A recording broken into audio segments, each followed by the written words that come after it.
निश्चयाचा महामेरू, बहुत जणांचे आधारू, अखंड स्थितीचा निर्धारू, श्रीमंत योगी, यशवंत, कीर्तिवंत, ज्ञानवंत, पुण्यवंत, वरदवंत, सामर्थ्यवंत जाणता राजा, या भूमंडळाचे ठाई धर्मरक्षायचा नाही, महाराष्ट्र धर्म राहिला काही तुम्हा कारणे. सर्वप्रथम छत्रपती शिवाजी महाराजांच्या पावनस्मृतीला मी अभिवादन करतो. सार्वजनिक गणेश उत्सवाची मुहूर्तमेढ ज्यांनी संपूर्ण महाराष्ट्रामध्ये नव्हे तर संपूर्ण देशामध्ये रोवली असे लोकमान्य बाळ गंगाधर टिळक यांच्याही पावनस्मृतीला मी अभिवादन करतो. नमस्कार, मी ॲडव्होकेट शार्दूल सुधाकरराव जाधवर, उपाध्यक्ष जाधवर ग्रुप ऑफ इन्स्टिट्यूट, आपल्या सर्वांचं या कार्यक्रमामध्ये मनापासून खूप खूप स्वागत करतो. जाधवर ग्रुप ऑफ इन्स्टिट्यूट मागील 25 वर्षापासून शैक्षणिक, सामाजिक, आर्थिक, औद्योगिक, कला, क्रीडा, राजकीय, सांस्कृतिक असे विविध कार्यक्रम आपल्या विद्यार्थ्यांसाठी, समाजातील विविध घटकांसाठी आवर्जून घेत असतं. हा कार्यक्रम घेत असताना याच्यामागं आमची एकच त्या ठिकाणी भूमिका आहे, ती म्हणजे की आपली संस्कृती आपल्या विद्यार्थ्यांना समजली पाहिजे. गणपतीचं काय महत्त्व आहे, सर्वात आधी गणपतीची का पूजा केली जाते, गणपतीला विविध नावांनी का त्या ठिकाणी उच्चारलं जातं, गणपती असेल, एकदंत असेल, विविध नावं गणपतीला आहेत, ती का पडली, आपला इतिहास, आपली संस्कृती, आपली परंपरा ही आपल्या विद्यार्थ्यांना माहिती व्हावी म्हणून या कार्यक्रमाचं आवर्जून असं आयोजन आणि नियोजन संस्थेच्या वतीनं करण्यात आलेलं आहे. मला सांगताना आनंद वाटतो की मी सुरुवातीला जसं सांगितलं, फार विविध प्रकारचे कार्यक्रम आपण विद्यार्थ्यांच्या सर्वांगीण विकासासाठी घेत असतो. ज्या विद्यार्थ्यांना राजकारणामध्ये पुढं जायचं आहे त्यांच्यासाठी युवा संसदेसारखे कार्यक्रम आहेत. ज्या विद्यार्थ्यांना सायन्सच्या क्षेत्रामध्ये पुढं जायचं आहे, जाधवर सायन्स फेअरसारखे कार्यक्रम आहेत. विद्यार्थ्यांचा सर्वांगीण विकास व्हावा, राष्ट्रीय चरित्र त्यांच्या मनामध्ये त्या ठिकाणी तयार व्हावं, चांगले नागरिक घडावेत, याच्यामुळे जाधवर करंडकसारखे कार्यक्रम असतील ज्याच्यामध्ये संपूर्ण 27,000 विद्यार्थी संपूर्ण महाराष्ट्रामधून त्या ठिकाणी सहभागी होतात. आदर्श मातासारखा कार्यक्रम असेल, शौर्य पुरस्कारसारखा कार्यक्रम असेल, दारू सोडा दूध प्यासारखा कार्यक्रम असेल, असे विविध कार्यक्रम विद्यार्थ्यांच्या सर्वांगीण विकासासाठी, त्यांच्या अंगाखांद्यावरती ज्या वेळेसला जबाबदारी पडेल त्यावेळेसला अत्यंत आदर्श असे नागरिक, अत्यंत आदर्श असे व्यक्ती म्हणून ते त्याच्यातून बाहेर पडतील, हीच आशा आणि अपेक्षा या सर्व कार्यक्रमांच्या माध्यमातून त्या ठिकाणी आहे. आपण सर्वजण या कार्यक्रमाला त्या ठिकाणी जोडलात, मी आपल्या सर्वांचे पुनश्च एकदा मनापासून आभार व्यक्त करतो. धन्यवाद. सजयति सिंधुरवदनो देवो यत्पाद पंकजस्मरणम वासरमणिरिव तमसाम राशीन नाशयति विघ्नानां. ज्याच्या स्मरणमात्रानं विघ्नांचा म्हणजे आलेल्या बाधांचा, आलेल्या अडथळ्यांचा देखील नाश होतो, अशा मंगलमूर्तींच्या या उत्सवात आपण विचार करतो परमेश्वरांनी मानवाकरता घेतलेल्या विविध अवतारांचा, त्या अवतारांच्या प्रयोजनांचा. भगवान गोपालकृष्णांनी भगवद्गीता सांगत असताना अर्जुनाला सांगितलं आहे, पत्रम पुष्पम फलम तोयम योमे भक्त्या प्रयच्छति तदहम भक्त्युपहृतम अश्नामी प्रयतात्मना. हे अर्जुना, जो कोणी पत्र, पुष्प, फळ, अगदी पाणीसुद्धा भक्तियुक्त अंतःकरणानं मला समर्पण करतो ते माझ्यापर्यंत पोहोचतं.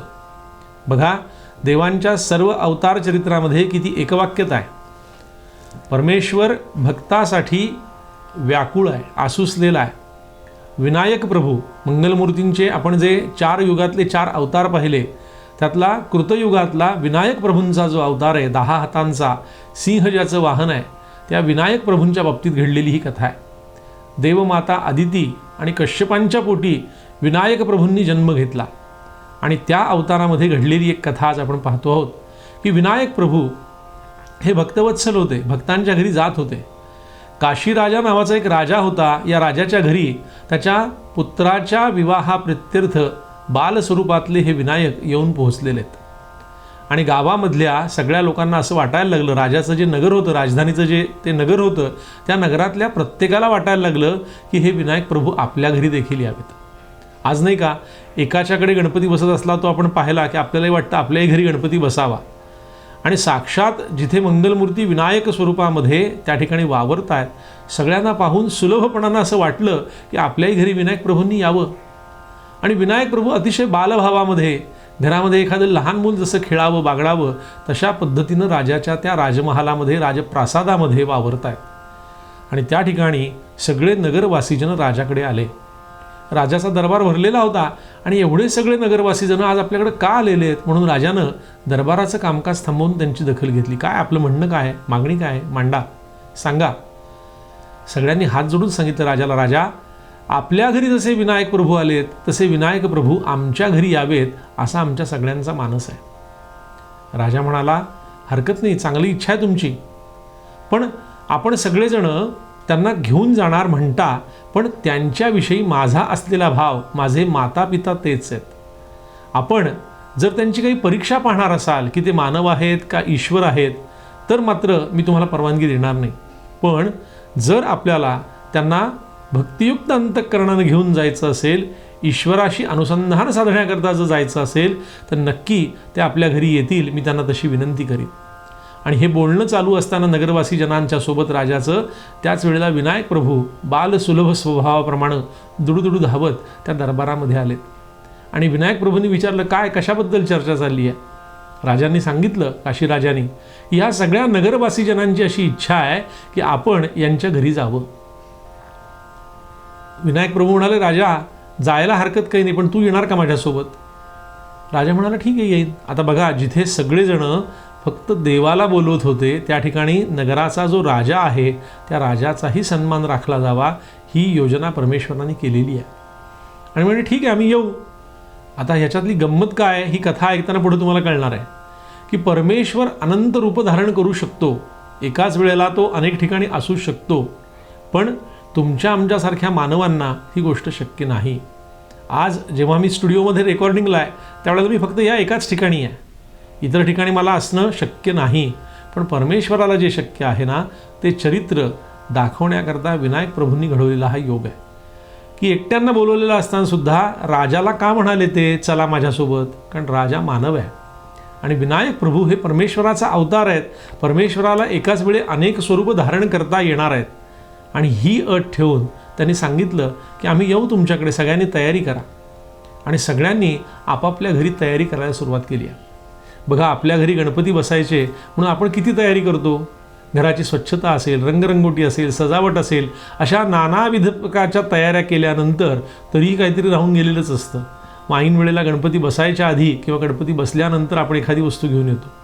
सगळ्या नगरवासी जनांनी तिथं तयारी करायला सुरुवात केली. वर्णन असं केलं आहे की काय काय केलं हो.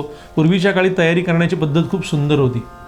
अनेकांनी घराला केळीचे खुंट लावले आहेत, आंब्याच्या पानांचं तोरण बांधलेलं आहे, छान अशा लता वेली यांची सजावट केलेली आहे. आपण प्लॅस्टिकची फुलं आणतो, प्लॅस्टिकच्या त्या गजरे वगैरे असे आणतो. हे सगळं त्यांनी निसर्गामध्ये जे उत्पन्न होणार आहे ना, अशा गोष्टींचा वापर केला आहे. परमेश्वराच्या ठिकाणी आपण जेही करतो ना, त्यात खोटेपणा नसावा. आपण प्लॅस्टिकची किंवा आर्टिफिशियल फुलं वापरून सजावट करतो, उत्तम होते, पण निसर्गात जे निर्माण होतं ते निसर्गामध्ये आपोआप समाविष्ट होतं. म्हणून परमेश्वराच्या सेवेप्रित्यर्थ आपण जेही काही वापरतो हे निसर्गात निर्माण झालेलं असावं. मग अगदी ते सजावटीकरता वापरलेलं सुद्धा पारंपरिक पद्धतीनं आपल्याकडे केली जाणारी जी सजावट होती त्या सजावटीमध्ये कुठलेही पर्यावरणाला हानिकारक घटक नव्हते. केळीचे खुंट निसर्गातच निर्माण झालेले आहेत, ते निसर्गात सहजपणानं त्या ठिकाणी सामावून जाणार आहेत. आंब्याची पानं ही निसर्गात निर्माण झालेली आहेत. या गोष्टींचा विचार आपण सजावट करताना करायला पाहिजे. घराची अतिशय सुंदर सजावट केली आहे. काही जणांनी घरामध्ये झोपाळे बांधलेत. बालभाव स्वभाव आहे त्यांचा की लहान मुलाला झोपाळा खूप आवडतो. आपल्या घरातलं लहान मूल असेल तर त्या घरामध्ये बघा, अगदी लहान बाळाकरता पाळणा आहे आणि थोडं मोठं झालेलं जे स्वतः बसू शकते, ज्याला स्वतःचा काही तोल सावरता यायला लागला आहे, त्या मुलाकरता एक छोटा कवेनं झोपाळा बांधलेला असतो. झोपाळा बांधला आहे. अनेक पद्धतीनं त्या घरामध्ये काही सजावटीमध्ये लहान लहान मुलांना आवडतील अशा प्रकारची खेळणी लोकांनी लावली आहेत. आणि ह्या सगळ्या तयाऱ्या सुरू असताना विनायक प्रभू आपल्या घरी येणार, प्रत्येकाला उत्सुकता लागली. बरं, असं काहीच ठरलं नव्हतं, अमक्या वेळेला ह्याच्याकडं, तमक्या वेळेला त्याच्याकडं. सगळ्यांनीच तयारी करायला सुरुवात केली आहे. आणि आता ह्या सगळ्यांच्या घरी विनायक प्रभू जाणार आहेत. काय काय गंमत घडती ऐकायची बरं का आपल्याला. धुंडी विनायकांनी या काशी क्षेत्रामध्ये राहून काशी नगरीला आणि काशीच्या राजाला त्या ठिकाणी दर्शन द्यायला सुरुवात केलेली आहे. प्रत्येकाच्या घरी जायचे परमेश्वरांनी ठरवलेलं आहे. आणि या सगळ्या नगरीमध्ये एक शुक्ल ब्राह्मण राहतो आहे की जो अयाचित वृत्तीचा आहे. आता अयाचित वृत्ती म्हणजे काय बघा, की एका वेळच्या जेवणाची तयारी चालू असताना दुसऱ्या वेळच्या जेवणाची विवंचना अजिबात बाळगायची नाही. आज जे भिक्षा मागून मिळालं आहे ते भिक्षा मागून आत्ता यावेळेला खायचं. जर ते जास्तीचं मिळालं असेल तर सत्पात्री लोकांना ते वाटून टाकायचं, त्यांना जेवायला घालायचं. दुसऱ्या वेळेच्या जीवनाची चिंता ठेवायची नाही. याला अयाचित वृत्ती म्हणतात. या अयाचित वृत्तीनं राहणारा एक ब्राह्मण त्या नगरीमध्ये आहे आणि ज्याला रोज लोक भिक्षा घालत आहेत. पण दुर्दैवानं असं झालं, त्या दिवशी सगळेजण या तयारीत गुंतलेले असल्यामुळं या ब्राह्मणाला दक्षिणा किंवा भिक्षा जी असेल ही कमी मिळालेली आहे. आणि करावं काय? हा ब्राह्मण घरी परत आला आणि त्यांनी आपल्या पत्नीला सांगितलं, आज सगळ्यांच्या घरी विनायक प्रभू जाणार आहेत म्हणून सगळ्यांची ती लगबग चालली आहे, तयारी चालली आहे आणि या सगळ्यामध्ये आज मला भिक्षा मात्र कमी मिळालेली आहे. ती म्हणाली, काही हरकत नाही, जे आहे त्याच्यात आपण करूयात. अशा समाधानी वृत्तीची त्याची पत्नी होती आणि म्हणून तो ब्राह्मण अयाचित वृत्तीनं राहू शकत होता. आणि त्या ब्राह्मणाच्या पत्नीनं जे काही आहे ते करायला सुरुवात केली आणि तिच्या मनामध्ये विचार आला की विनायक प्रभू जर सगळ्यांच्या घरी जाणार आहेत तर कदाचित आपल्या घरीसुद्धा येतील. आणि म्हणून तिच्यासुद्धा मनाला ओढ लागली आहे. आपल्याला परमेश्वराची ओढ लागावी लागते. आणि त्याच वेळेला अंगभर जिथे वस्त्रसुद्धा परिधान केलेली नाहीत अशा अवस्थेत असणारे, वल्कल नेसून राहणारे हे सगळे ब्राह्मण पत्नी यांच्याकडे विनायक प्रभू येण्याची मनामधून आस लागलेली आहे. आणि त्याच वेळेला या नगरीमध्ये सनंदन सनतकुमार हे ऋषीगण त्या ठिकाणी प्राप्त झालेले आहेत. आणि त्या नगरीमध्ये त्यांनी पाहिलं की सगळी लगबग चालू आहे. कशाची लगबग आहे बरं ही? विनायक प्रभू आज या नगरीमध्ये लोकांच्या घरी जाणार असं त्यांना कळलं. आणि त्यांच्या मनामध्ये विचार आला की हे खरंच कसे जाणार असतील बरं, काय करणार असतील बरं. आणि म्हणून हा मनामधला विचार चालू असताना ते राजाला येऊन भेटलेले आहेत. राजाने नमस्कार केला. सनंदन सनतकुमार हे ऋषी बालसुभव स्वभावाप्रमाणे राहणारे आणि ज्यांना बाल्यावस्था ज्यांची गेलीच नाही अशातले, महाभागवतामध्ये त्यांचं वर्णन केलेलं आहे भागवत ग्रंथामध्ये, की अजूनही ते बाल्यावस्थेमध्ये सगळीकडे प्राप्त होतात आणि भगवान विष्णूंचा ते अवतार आहे. असे हे सनंदन सनतकुमार ऋषी त्या काशी क्षेत्रामध्ये प्राप्त झालेत. बघा घटना कशी घडती आहे की राजाकडे जाऊन नगरवासी जनांनी प्रार्थना केली की तुमच्याकडे आलेले विनायक प्रभू आमच्याकडे यावे. सगळ्यांच्याकडे विनायक प्रभू येण्याची तयारी सुरू असताना त्याच गावातल्या एका ब्राह्मणाकडं परमेश्वराच्या येण्याची तयारी करावी एवढी वृत्ती नाही आहे, एवढा पैसा नाही आहे, पण तो सुद्धा जे आहे त्याच्यामध्ये त्याची सगळी तयारी करतोय, व्यवस्था करतोय.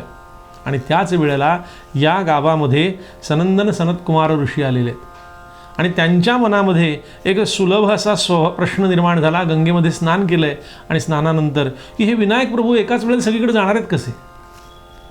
हे आता जर मानव अवतार धारण केलेले आहेत तर त्यांना मानव देहाच्या मर्यादा आहेत. आणि मग हे जर ईश्वराच्या पद्धतीने या ठिकाणी काम करणार असतील तर ते प्रकृतीच्या विरोधातलं आहे. मग हे कसं काय होणार आहे? हा मनामध्ये प्रश्न आला आणि त्यांनी त्यांच्या मनातला जो प्रश्न आहे ना तो विनायक प्रभूंना समजला आहे. आणि विनायक प्रभूंना हा प्रश्न समजल्यावरती ते मनातमध्ये हसले थोडेसे आणि आज आपण गंमत करूयात म्हणून त्यांनी ठरवलं मात्र. आणि सनंदन सनतकुमार ऋषी हे राजाकडे आले असताना, बोलणं चालू असताना विनायक प्रभूंनी राजाला सांगितलं, राजा चला आपल्याला सगळ्या नगरवासी जनांकडे जायचं आहे. आणि मग या सनंदन सनतकुमार ऋषींनी राजाच्या मागे जायला सुरुवात केली. ज्या घरामध्ये ते गेलेले आहेत विचार केला की ठीक आहे ह्या घरामध्ये सगळेजण एकदम जायला नको, घरातल्या यजमानाला खूप त्रास होईल, आपण दुसऱ्या घरी जाऊयात. म्हणजे एकाच वेळेला सगळ्यांच्या जेवणाचा एकाच माणसाला त्रास होता कामा नये. किती चांगला विचार आहे बघा. आपण असा विचार करत नाही बरं का. आपण सगळेच जण एकदम जातो किंवा कोणीच जात नाही. मग दोन्ही गोष्टी होतात. ज्याच्याकडे करून ठेवलेलं आहे त्याच्याकडचं अन्न वाया जातं किंवा ज्याच्याकडे केलं आहे तिथं कमी पडतं. हा विचार आपल्या मनामध्ये आला पाहिजे. सनंदन सनतकुमार ऋषींनी काय केलं की आपण हे सगळेजण एकाच ठिकाणी जायच्याऐवजी विनायक प्रभू ज्या घरी गेले नाहीत त्या घरी जाऊन आपण प्रसाद घेऊयात. आणि म्हणून ते ज्या ज्या घरामध्ये जात आहेत तिथं पाहत आहेत प्रत्येक ठिकाणी राजा आणि विनायक प्रभू जेवायला बसलेले त्याला दिसत आहेत. त्यांनी मनामध्ये असा विचार केला की ज्या घरात नाहीत तिथं आपण जाऊ असं म्हटलं. कुठल्याच घरात असं होत नाही की विनायक प्रभू त्या ठिकाणी नाही आहेत. आणि मग मात्र खूप पंचायत झाली. मग मनामध्ये विचार आला की या नगरीमध्ये एक अयाचित वृत्तीनं राहणारा शुक्ल ब्राह्मण आहे, त्या ब्राह्मणाच्या घरी आपण जाऊयात. आणि म्हणून सनंदन सनतकुमार ऋषी हे त्या ब्राह्मणाच्या घरी आलेत. पण गंमत पहा मित्रांनो की त्या ठिकाणी सुद्धा विनायक प्रभू प्रसाद घेण्याकरता आलेले आहेत. आता ईश्वरी अवतार म्हटला तर त्याला ह्या सगळ्या गोष्टी करणं सहज शक्य आहे. पण प्रत्येक घरामध्ये विनायक प्रभूंच्या समवेत काशीराजा पण सनंदन सनतकुमार ऋषींना दिसतोय. मग हे कसं आहे तर ही परमेश्वराची माया आहे. परमेश्वर अनेक वेळेला आपलं स्वरूप स्वतःचं हे प्रकट करत नाही, पण त्याचं अस्तित्व सगळीकडे आहे. पण ते प्रकट केलं की मग आपल्याला त्याच्यावरती विश्वास बसायला लागतो की विनायक प्रभू सगळ्या ठिकाणी होते आणि बरोबरीनं आपल्या भक्ताला सुद्धा घेऊन होते. काशीराजा जो होता हा विनायक प्रभूंचा भक्त होता आणि त्याला घेऊन होते, म्हणून भक्ताच्या सह भगवंत सगळीकडे जातो हे प्रत्यंतर दाखवण्याकरता विनायक प्रभूंनी ही योजलेली योजना होती. आणि मग मात्र विनायक प्रभूंच्या त्याबद्दल सनंदन सनतकुमार ऋषींच्या मनामध्ये जी शंका आली होती त्या शंकेचं निरसन झालं की परमेश्वरानं जर ठरवलं तर परमेश्वर एकाच वेळेला सगळ्या भक्तांना आनंदित करू शकतो. कारण परमेश्वराची जी माया आहे, अनेक स्वरूपं त्याला धारण करता येतात, तसंच एकाच वेळेला अनेक ठिकाणी राहता येतं हे परमेश्वर करू शकतो. या गोष्टीबद्दल खात्री पटली आणि मनोमन ती खात्री पटत असताना त्या सनंदन सनतकुमार ऋषींना विनायक प्रभूंनी आपलं जे मूळ स्वरूप आहे ते मूळ स्वरूप त्या मूळ स्वरूपातलं दर्शन दिलं आणि मग मात्र त्यांची अगदी निशंक त्या ठिकाणी खात्री पटली की नाही, विनायक प्रभू हे असं सहजपणानं करू शकतात. काशी क्षेत्रामध्ये घडलेली ही काशीराजाच्या समवेत घडलेली घटना की ज्या ठिकाणी सनंदन सनतकुमारांचा त्या ठिकाणी खरं तसं म्हटलं तर गर्वपरिहार विनायक प्रभूंनी केलेला आहे. प्रत्येक घरामध्ये विनायक प्रभू आहेत हे म्हटल्यावरती, त्या ब्राह्मणाच्या घरात सुद्धा विनायक प्रभू आहेत म्हटल्यावरती सनंदन सनतकुमार ऋषी गोंधळून गेलेत आणि शेवटी ते विनायक प्रभूंना शरण गेले आणि विनायक प्रभूंना शरण गेल्यानंतर त्यांची दया आली आहे आणि त्यांनी आपल्या मूळ स्वरूपाचं दर्शन विनायक प्रभूंनी सनंदन सनतकुमार ऋषींना दिलं आहे. कसं होतं ते मूळ रूप? मस्तकावरती नवरत्नांचा मुकुट धारण केलेला आहे, कानामध्ये मकराकार कुंडलं घातलेली आहेत, गळ्यामध्ये हिऱ्या मोत्यांचे हार घातलेत, अंगावर भरजरीचा असा अंगरखा आहे आणि आपल्या 10 हातामध्ये पाश अंकुश अशी शस्त्र आहेत आणि ही आयुध धारण केलेला भरजरी शेला अंगावर घेतलेले सिंहावर बसलेले विनायक प्रभू सूर्याच्या प्रमाणे तेजपुंज दिसत आहेत. हे सगळं स्वरूप पाहिलं आणि सनंदन सनतकुमार ऋषींनी सुद्धा विनायक प्रभूंना साष्टांग दंडवत घातला आहे. त्यांची स्तुती करून सनंदन सनतकुमार ऋषी हे स्वर्गामध्ये निघून गेले. बघा का गेले विनायक प्रभू सगळ्यांच्या घरी? तर सगळ्या नगरवासी जनांनी भक्तवत्सल अंतःकरणाने विनायक प्रभूंची प्रार्थना केली होती की तुम्ही आमच्याकडे यावं. आपण सुरुवात करताना जो श्लोक पाहिला भगवद्गीतेतला, परमेश्वर काय म्हणतो की तुम्ही मला जे समर्पण करताय ना ते भक्तियुक्त अंतःकरणानं करा. या कलियुगामध्ये गेल्या शतकात होऊन गेले रामकृष्ण परमहंस अतिशय सुंदर वाक्य त्यांनी सांगितलं की ईश भावे जीव सेवा, की प्रत्येक मनुष्यामध्ये ईश्वराचा अंश आहे आणि जेव्हा आपण ईश भावे जीव सेवा करू तेव्हा ती आपोआप परमेश्वरापर्यंत पोहोचणार आहे. ही अमुक मूर्तीमध्येच देव आहे असं कधीच नाही आहे. ईश्वराचं अस्तित्व परमेश्वराचं हे सर्व ठिकाणी आहे आणि ते अस्तित्व जाणून घेण्याची बुद्धिमत्ता आपण आपल्यात निर्माण केली पाहिजे. आणि म्हणून बघा एकाच वेळेला अनेकांच्या घरी गणपती बसला आहे, एकाच वेळेला त्याची अनेक ठिकाणी आरती चालू आहे, तरी सगळीकडचं तेज सगळीकडची प्रसन्नता सारखी आहे. कुणाच्या घरी फार मोठा अगदी राजे रजवाड्यासारखा महाल करून गणपती बसवला आहे आणि कुणाच्या घरी अगदी गरीब परिस्थिती असलेल्या घरामध्ये छान एखाद्या छोट्याशा पाटावरती गणपती बसवलेला आहे, तरीसुद्धा तीच प्रसन्नता आहे आणि त्या राजमहालातसुद्धा ती प्रसन्नता आहे. कारण ईश्वराचं अस्तित्व हे सगळ्या ठिकाणी सारखं आहे. आजूबाजूची भोवतालची परिस्थिती ही प्रासंगिक असेल, पण या सगळ्या परिस्थितीमध्ये परमेश्वर जसं सगळ्यांचं गोड मानून घेतो. का मानून घेतो? तर तो त्या वस्तूमध्ये गुंतलेला नाही, तो त्या उपचारांमध्ये गुंतलेला नाही, तर परमेश्वर तुमचा जो भाव आहे त्या भावाशी गुंतलेला आहे. आणि म्हणून आपण हा सगळा मोठा उत्सव करतो, सगळ्या गोष्टी करतो, पण या गोष्टीमध्ये आपण जर मंगलमूर्तीच्या समवेत आपली भावना जोडलेली नसेल तर हे सगळं व्यर्थ आहे. म्हणून परमेश्वराशी एकरूपतेनं एकनिष्ठतेनं जेही समर्पण करतोय ते अतिशय अनन्य भावानं त्याला समर्पण करणं ही फार महत्त्वाची गोष्ट आहे. आणि मगाशी मी म्हणालो त्याप्रमाणे की या सगळ्या गोष्टी करत असताना त्या निसर्गात निर्माण झाल्या आहेत का याचा विचार केलेला असला पाहिजे. की परमेश्वराला निसर्गात निर्माण होणारं हे फार आवडतं आणि म्हणून आपण अशा पद्धतींचा अवलंब केला पाहिजे. अगदी 100 फुलं वाहण्याची आवश्यकता नाही, एक फुल जरी वाहिलं तरी भक्तियुक्त अंतःकरणानं वाहिलं पाहिजे. आज पाहतोय आपण सगळीकडे की सगळ्या गोष्टींचं खूप मोठं अवडंबर माजलेलं आहे. की मंदिराची सजावट करतात, त्या मंदिराला फार मोठमोठ्या पद्धतीनं सजवलेलं असतं. मंदिरामध्ये असणाऱ्या परमेश्वराची सेवा, परमेश्वराला उत्तमरित्या सजवणं हे फार महत्त्वाचं आहे. ते मंदिर सजवण्याकरता खरंच आपण एवढं अवडंबर करावं का? मोठमोठ्या फळांची आरास अगदी मंदिराला लावून केलेली असते, त्याऐवजी ही सगळी फळं जर लहान मुलांना वेगवेगळ्या ठिकाणी असलेल्या ज्यांना अन्न रोज मिळत नाही अशा लोकांपर्यंत पोहोचलं तर ते अन्न सार्थकी लागणार आहे. म्हणून अवडंबर करण्यापेक्षा परमेश्वराच्या उपासनामध्ये आपल्याला भक्ती आणि भाव असणं या दोन गोष्टी महत्त्वाच्या आहेत.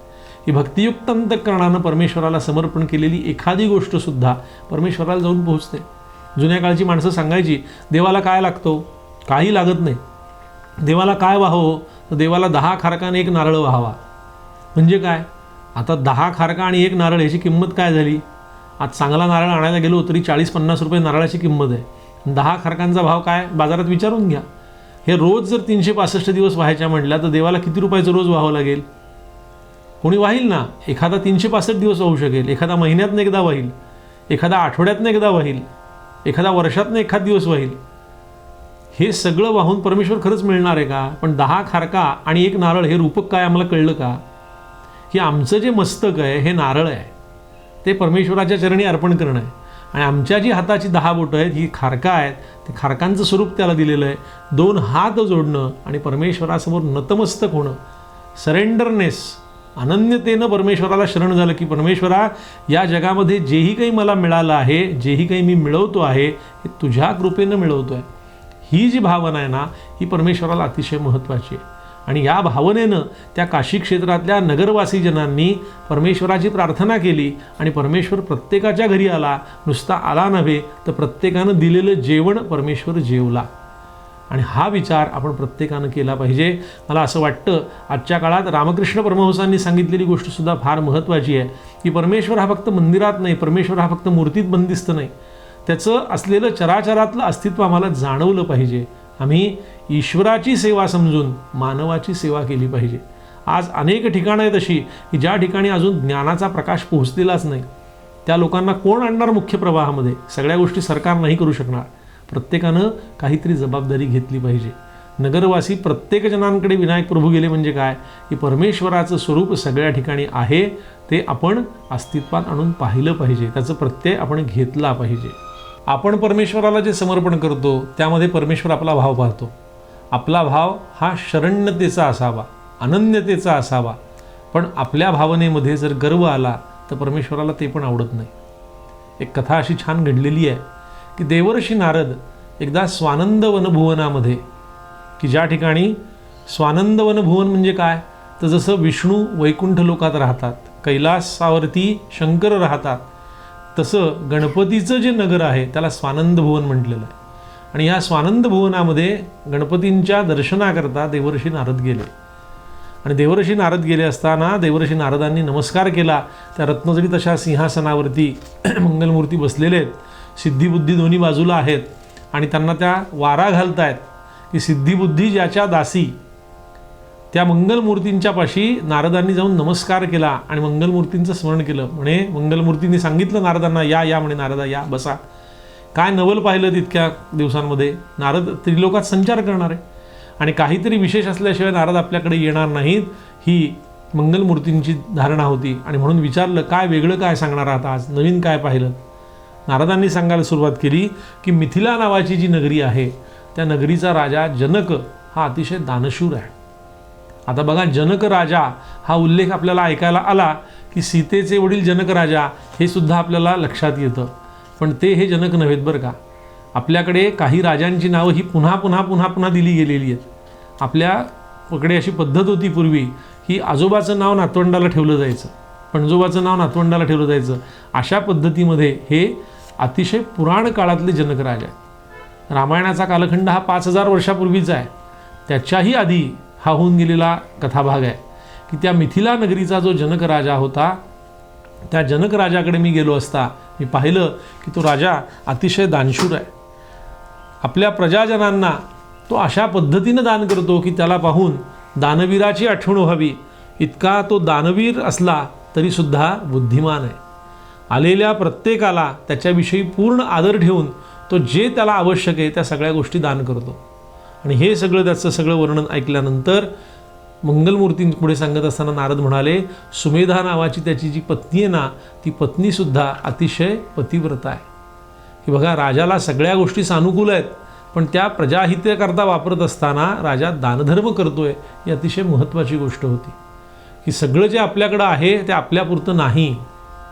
आपल्याला मराठीमधलं एक सुभाषित आहे, द्रव्यास हे गमन मार्ग यथावकाश, की दान भोग अथवा विनाश.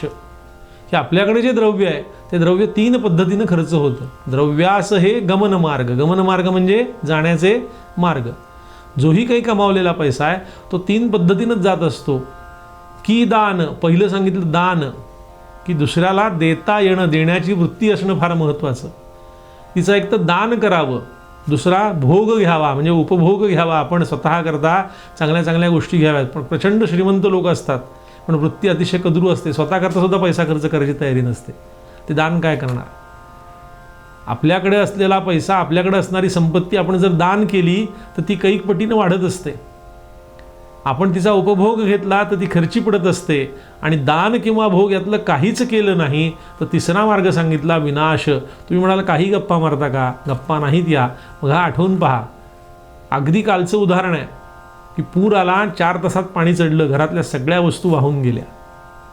अशा अनेक गोष्टी घडतात. पटकन आग लागते, इमारत कोसळते आणि त्या इमारतीमध्ये सगळं गाडलं जातं. माणसासकट द्रव्यसुद्धा भूमीमध्ये गाडलं जातं आणि मग जो कोणी त्याचं उत्खनन करतो त्याला ते प्राप्त होतं. म्हणून आपण द्रव्य जे आहे, आपल्याजवळ जे काही आहे ते उत्तम पद्धतीनं सत्पात्री लोकांना देत राहावं. दिल्यानं ते वाढतं, निश्चितपणानं वाढतं. त्याचा अनुभव ज्याचा त्यांनी घेऊन पाहिला पाहिजे. नाही स्वतः करता त्याचा उपभोग घेतला पाहिजे. आणि हे दोन्ही जर आपण केलं नाही तर त्याचा नाश होणार आहे. राजा अतिशय बुद्धिमान आहे, दानशूर आहे आणि त्याला लाभलेली त्याची पत्नी सुमेधा ही सुद्धा अतिशय पतिव्रता आहे. अशा सगळ्या गोष्टी सानुकूल आहेत. राजाकडे यज्ञ यागादी कर्म अतिशय उत्तम चाललेली असतात आणि त्याकरता राजा आपला सगळा खजिना हा खर्ची घालत असतो. हे सगळं विनायक प्रभूंच्या पुढे, मंगलमूर्तींच्या पुढे देवर्षी नारद सांगतात गणपतीच्या समोर. आणि गणपती हे अतिशय सगळं छान आनंदानं ऐकतायत आणि म्हणे देवा, नवल एका गोष्टीचं आहे की या सगळ्या गोष्टी असतानासुद्धा राजा अतिशय सश्रद्ध आहे, की त्याला श्रद्धा आहे चांगल्या गोष्टींबद्दल. ठीक आहे, हरकत नाही. प्रत्येकाचा राजा आदर सत्कार करतो. हे सगळं पाहिल्यावरती देवर्षी नारदांच्या सांगण्यावरनं गणपतींनी असं ठरवलं की राजाची परीक्षा घ्यायची. बघा, कसोटीचा प्रसंग, परीक्षेचा प्रसंग प्रत्येकावरती येतो आणि आपण परीक्षेला सामोरे कसे जातो याच्यावरती आपण त्याचे यशस्वी ठरलो हे ठरत असतं. आणि राजानं सांगितल्या, त्या देवर्षींनी सांगितलेल्या राजाकडे मंगलमूर्ती एक रूप बदलून गेलेले आहेत. कसे गेले? तो एक अतिशय व्याधींनी ग्रस्त असलेल्या माणसाचं, मनुष्याचं रूप घेऊन मंगलमूर्ती गेलेत आणि तो ब्राह्मण आहे. पण त्याला काहीतरी व्याधी झालेली आहे, दुर्धर अशी व्याधी आहे, अंगावरती माशा बसत आहेत जखमांवरती. अशा स्वरूपामध्ये त्या ठिकाणी गेलेत की दारावरच्या पहारेकऱ्यांनी तर आधी हाकलून द्यायला सुरुवात केली. पण तो आरडाओरडा ऐकून जनक राजा स्वतः बाहेर पळत आलेला आहे. काय काय काय झालं काय?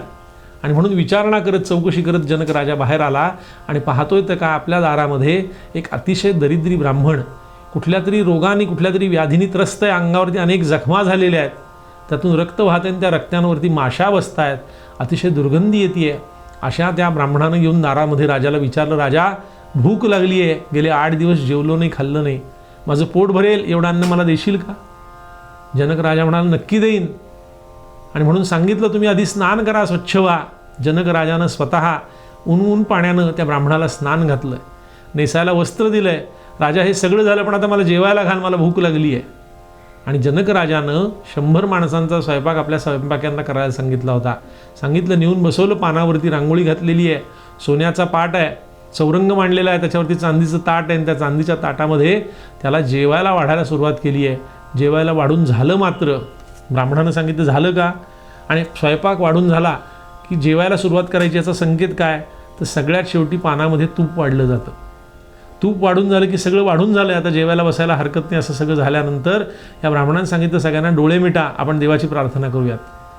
आणि सगळ्यांनी डोळे मिटले, ब्राह्मणानं डोळे मिटले आणि प्रार्थना करायला सुरुवात केली. सगळ्यांनी डोळे उघडल्यावरती आश्चर्य काय, 100 माणसाचा स्वयंपाक केला होता पण पात्रामध्ये काही शिल्लक नव्हतं. आणि मग मात्र जनक राजाच्या लक्षात आलं की बहुतेक आपली परीक्षा पाहण्याकरता हे कोणीतरी इथं आलेलं आहे. पुन्हा नव्यानं अन्न शिजायला सुरुवात झाली, तयार होतं आहे, भाताचे हंडेच्या हंडे तयार होत आहेत, आणून पानात वाढले जात आहेत. राजाच्या कोठारामधलं सगळं धान्य संपलं. राजानं आज्ञा दिली नगरवासी जनांना की तुम्ही सगळ्यांनी सुद्धा तुमच्या घरात जे काही शिजवले ते आणून ब्राह्मणाच्या पानात वाढायला सुरुवात करा. प्रत्येकजण आणतोय, वाढतोय. हारेच्या हारे, लाडवाचे, करंज्यांचे, अशा पदार्थांचे सगळेच्या सगळे संपतायत तरी ब्राह्मणाचं पोट काही भरत नाही आहे. राजा मात्र आता अतिशय चिंताक्रांत झाला की आजपर्यंत आपल्या दारातून असा कोणी परत गेला नाही आणि आज याचं पोट न भरता हा जाणार का काय. आणि विचारलं ब्राह्मणानं, राजा झालं का, संपलं का, उठू का मी, पण माझं पोट नाही भरलेलं. राजा हात जोडून उभा आहे, करावं काय कळत नव्हतं. आणि मग मात्र राजाचा नाईलाज झाला, ब्राह्मण पानावरनं तसाच उठला, तो अजून तृप्त झालेला नाही म्हटल्यावरती सगळ्या नगरीमध्ये एक चक्कर घालून फिरायला त्या ठिकाणी या ब्राह्मणानं सुरुवात केली. आणि हळूहळू कुठं आला तर त्या नगरीच्या बाहेर एक छोटासा आश्रम होता, त्या आश्रमाच्या ठिकाणी आला आहे. काय नाव आहे त्या ऋषींचं, तर त्रिशिरस नाव त्या ऋषींचं आहे. त्रिशिरस नावाचे ऋषी आणि त्यांची पत्नी विरोचना, की हे नगराच्या बाहेर आश्रम बांधून राहिलेले आहेत. आता ऋषी म्हणजे कोण, तर एखाद्या विषयामध्ये सातत्यानं संशोधन करणारे, अभ्यास करणारे जे असतात ना, ते ऋषी असतात. ऋषी म्हणजे दाढी जटा वाढलेले, लोकांपासून लांब राहणारे असं काही नसतं, की त्या ठिकाणी राहूनसुद्धा अतिशय उत्तम पद्धतीनं त्यांचं दैनंदिन व्यवहार सगळा चालू असतो, पण कुठल्या तरी कामामध्ये स्वतःला घडवून घेतलेलं आहे. अशा त्या ऋषींच्या ठिकाणी हा ब्राह्मण येऊन उभा राहिला आश्रमाच्या तिथे. नगरवासी जनांनी सगळ्यांनी आधी अन्न आणून दिलेलंच होतं, त्यामुळे नगरात फिरण्याचं प्रयोजनच नव्हतं. आता एक नगरातनं काही मिळणार नाही हे माहीत होतं, म्हणून नगराच्या बाहेर असलेल्या त्या आश्रमामध्ये हे भगवान मंगलमूर्ती ज्या ब्राह्मणाच्या वेशात आलेले होते ते जाऊन उभे राहिले आणि त्यांनी ओम भवती भिक्षांदेही असं म्हटलं, की भूक लागली आहे, काही असेल तर मिळेल का. आणि म्हणून त्या ऋषीपत्नी बाहेर आल्या आणि त्यांनी पाहिलं की आज मिळालेली जी भिक्षा होती त्या सगळ्या भिक्षेवरचा माझा उदरनिर्वाह संपला, आता घरात काही नाही. पण आज मंगलमूर्तींची पूजा करताना 1108 दुर्वा त्यांना निवडून वाहिल्या होत्या, त्यातली एक दुर्वा आमच्याकडे घरामध्ये शिल्लक आहे, तेवढी देऊ का तुम्हाला म्हणून विचारलं. आणि त्या ब्राह्मणाने सांगितलं काही हरकत नाही. आणि म्हणून ती दुर्वा उचलायला गेली मात्र, आणि मंगलमूर्तींची जी पूजा केलेली होती तिला वाहिलेली जी दुर्वेची जुडी होती ती जुडीसुद्धा खाली पडली. म्हणून ती दुर्वेची जुडी उचलली, ती दुर्वा उचलली त्या आपल्या तपकातली आणि बाहेर आणून त्या ब्राह्मणाच्या हातामध्ये दिली. आणि ब्राह्मणानं ती दुर्वा खाल्ली आणि ढेकर दिला. राजा पाहतोय मागणं की ज्या ब्राह्मणानं एवढं अन्न जेवलं पण त्याला तृप्तीचा ढेकर आला नव्हता, त्याने साधी एक दुर्वा खाल्ली मात्र आणि त्याला तृप्ततेचा ढेकर आला. राजाचा गर्व परिहार झाला. राजाच्या मनामध्ये अशी भावना आली होती की मी तुम्हाला नक्की जेवायला घालू शकेन. आणि जेवायला घालू शकेन, राजाच्यातनं चूक काय घडली होती, एक माणूस जेवायला आलेला असताना राजानं 100 माणसांचा स्वयंपाक करायला सांगितला होता. हा राजाचा अहंकार होता की तुमची काय जी काय भूक असेल ना, किती असणार आहे, अशी 100 माणसाच्या वर तर जेवणार नाही ना. हा अहंकार राजाला झाला होता. भगवंताला भक्तियुक्त अंतःकरणानं वाहिलेली गोष्ट आवडते. मी करतोय, माझ्यानी आता ते झालेलं आहे, असं उत्तम करीन माझ्यासारखं कोणी केलेलं नसेल, हा विचार मनात सुद्धा येता कामा नये. परमेश्वराकडे करत असताना परमेश्वराच्या कृपेनं आपण परमेश्वराची ही उपासना करतोय, आराधना करतोय, ही भावना मनात असावी लागते. जनक राजाचा गर्वपरिहार भगवान मंगलमूर्तींनी केला. हे परमेश्वराला भक्तियुक्त अंतःकरणावरतं गर्व आवडत नाही, आणि भक्तियुक्त अंतःकरणानं वाहिलेली कुठलीही गोष्ट ही परमेश्वराला प्राप्त होते आणि परमेश्वर त्यासाठी आपल्याला निश्चितपणानं आशीर्वाद देतो. परमेश्वर आपल्या भक्तांच्या सगळ्या इच्छा पूर्ण करतो. याचं उत्तम उदाहरण म्हणजे देवमाता आदितीचं उदाहरण आहे, की विनायक प्रभूंनी आपल्या पोटी जन्म घ्यावा असं देवमाता आदितीला खूप मनापासून वाटत होतं. जेव्हा ब्रह्मदेवांना सृष्टी उत्पन्न करण्याची आज्ञा झाली तेव्हा ब्रह्मदेवांनी 7 पुत्रांना जन्म दिला आणि त्यातले पहिले पुत्र म्हणजे कश्यप, आणि त्या कश्यपांची जी पत्नी होती तिचं नाव आदिती आहे.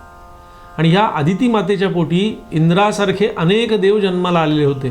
प्रापंचिक सुखामध्ये अतिशय उत्तमरित्या असणाऱ्या ह्या आदिती मातेला मनापासून वाटलं की मंगलमूर्तींनी आपल्या पोटी जन्म घ्यावा, आणि ही इच्छा तिने आपल्या पतींजवळ बोलून दाखवली. आणि कश्यप ऋषी तिला म्हणाले की काही हरकत नाही, विनायक प्रभू तुमच्या पोटी अवतार घेतील, पण त्याच्यासाठी तुम्हाला काहीतरी उपासना करावी लागेल, साधना करावी लागेल. आणि म्हणून आदिती मातेला त्यांनी ओम गणपतये नमः असा मंत्र दिला आणि सांगितलं याची तुम्ही तपश्चर्या करा, साधना करा. आणि ही साधना करत असताना त्यांना विनायक प्रभू प्रसन्न झाले आणि म्हणाले काय इच्छा आपली सांगा. तर म्हणे तुम्ही आमच्या घरी मूल म्हणून जन्माला यावं अशी आमची इच्छा आहे. आणि तिची ती इच्छा ऐकली मात्र आणि विनायक प्रभू म्हणाले तथाच तू काही हरकत नाही, आम्ही येऊ तुमच्या घरी. आणि मग निसर्ग नियमानुसार कालांतरानं आदिती मातेला दिवस गेलेले असताना विनायक प्रभूंनी आदिती मातेच्या पोटी जन्म घेतलेला आहे. आपण एका भागामध्ये ऐकलेलं आहे की 4 युगामध्ये गणपतींनी अवतार घेतला आहे विनायक प्रभूंनी. एका अवतारामध्ये आपण त्यांना विनायक प्रभू म्हणतोय, दुसऱ्या अवतारामध्ये आपण त्यांना गजानन म्हणतोय, तिसऱ्या अवतारामध्ये आपण त्यांना गणपती म्हणतोय आणि धूम्रकेतू नावाचा आता 4था अवतार होणार आहे. आणि म्हणून या अवताराच्या संदर्भानं 4 चतुर्थ्या फार महत्त्वाच्या आहेत. वैशाख महिन्यातली शुद्ध चतुर्थी, ज्येष्ठ महिन्यातली शुद्ध चतुर्थी, भाद्रपद महिन्यातली शुद्ध चतुर्थी आणि माघ महिन्यातली शुद्ध चतुर्थी या अतिशय महत्त्वाच्या आहेत. या चतुर्थीच्या दिवशी आपल्या प्रत्येक महिन्यामध्ये संकष्टी आणि विनायकी अशा 2 चतुर्थी येतात. तर या दोन्ही चतुर्थ्यांचं महत्त्व काय? गणपतीच्या उपासनेमध्ये ही चतुर्थी फार महत्त्वाची आहे. या 4 चतुर्थ्या वैशाख महिन्यातली, ज्येष्ठ महिन्यातली, भाद्रपद आणि माघ महिन्यातली या दिवशी प्रत्यक्ष विनायक प्रभूंनी जे जे अवतार धारण केले त्यांची जयंती आहे. आणि ह्या जयंत्या आपल्याकडे अनेक ठिकाणी साजऱ्या होतात. बहुसंख्यपणे महाराष्ट्रामध्ये भाद्रपद महिन्यात सगळीकडे गणपतीचा उत्सव होतो. पण माघ महिन्यात म्हणजे संक्रांतीच्या नंतर जी चतुर्थी येते त्याला आपण गणेश जन्म साजरा करतो. या 2 चतुर्थ्या आपल्याला नक्की माहिती आहेत, पण याच्या व्यतिरिक्त अजून 2 चतुर्थ्या आहेत. त्या वैशाख महिन्यातली शुद्ध चतुर्थी आणि ज्येष्ठ महिन्यातली शुद्ध चतुर्थी. याही दिवशी गणपतीच्या जन्माची वेगवेगळी कथा आहे. आणि देवमाता आदितीच्या पोटी विनायक प्रभूंनी अवतार धारण केला. विनायक असं त्यांचं नामकरण केलं आणि त्या विनायक अशा नामकरणानंतर वयाच्या 5व्या वर्षापर्यंत अनेक बाललीला मंगलमूर्तींनी केलेल्या आहेत. आणि मग या 5व्या वर्षी आदिती मातेला असं वाटायला लागलं की आता आपल्या या मुलाची आपण मौंज केली पाहिजे. आणि म्हणून देवमाता आदितीनं त्यांच्या मौंजीची तयारी केलेली आहे. आणि सगळे देव या विनायक प्रभूंच्या मुंजीकरता उपस्थित आहेत. आणि या कथेमध्ये असं वर्णन आहे की सगळ्या देवांनी मुंज झाल्यानंतर विनायक प्रभूंना काही ना काहीतरी त्या ठिकाणी उपहार दिलेला आहे. काहीतरी त्या ठिकाणी आपण जसं एकमेकांना भेटवस्तू देतो तशी भेटवस्तू प्रत्येकानं दिलेली आहे. आणि त्या सगळ्या गोष्टींचा स्वीकार मंगलमूर्तींनी केला. आणि त्या ब्रह्मदेवांनी त्या ठिकाणी येऊन त्यांचं दीक्षेचं नाव म्हणजे मुंज झाल्यानंतर जी दीक्षा दिली जाते तिथे नाव त्यांचं दिलं आहे ब्रह्मणस्पती. आणि म्हणून मंगलमूर्तींच्या अनेक नावांपैकी ब्रह्मणस्पती असं सुद्धा मंगलमूर्तींचं एक नाव आहे. बघा, आपण सुरुवात केली होती की परमेश्वर जेही काही भक्तियुक्त अंतःकरणानं आपण त्याला प्रदान करतो त्याचा स्वीकार करतो. परमेश्वराला गर्व आवडत नाही. परमेश्वराला अमुक एक गोष्ट मी अर्पण केली असं म्हटलेलं त्याला रुचत नाही. आणि आपण जर अतिशय मनोभावानं परमेश्वराची इच्छा केली तर परमेश्वर आपल्याला प्राप्त होतो. हे सांगणाऱ्या या 3ही कथा आहेत. म्हणून आपण परमेश्वराचा उत्सव करत असताना परमेश्वराला आपण काहीतरी देतोय असं म्हणण्यापेक्षा सुद्धा परमेश्वर आपल्याकडून हे करवून घेतोय हे म्हणणं सर्वश्रेष्ठ आहे. आणि परमेश्वरानं त्या सेवेकरता आपली निवड केली आहे याचा आनंद आपल्या मनामध्ये असणं हे फार महत्त्वाचं आहे. या पद्धतीनं आपण जर परमेश्वराची उपासना केली तर निश्चितपणानं ती उपासना परमेश्वरापर्यंत पोहोचते आणि आपल्याला आपल्या मनातलं इच्छित फळ हे निश्चितपणानं प्राप्त होतं. मंगलमूर्ती मोरया.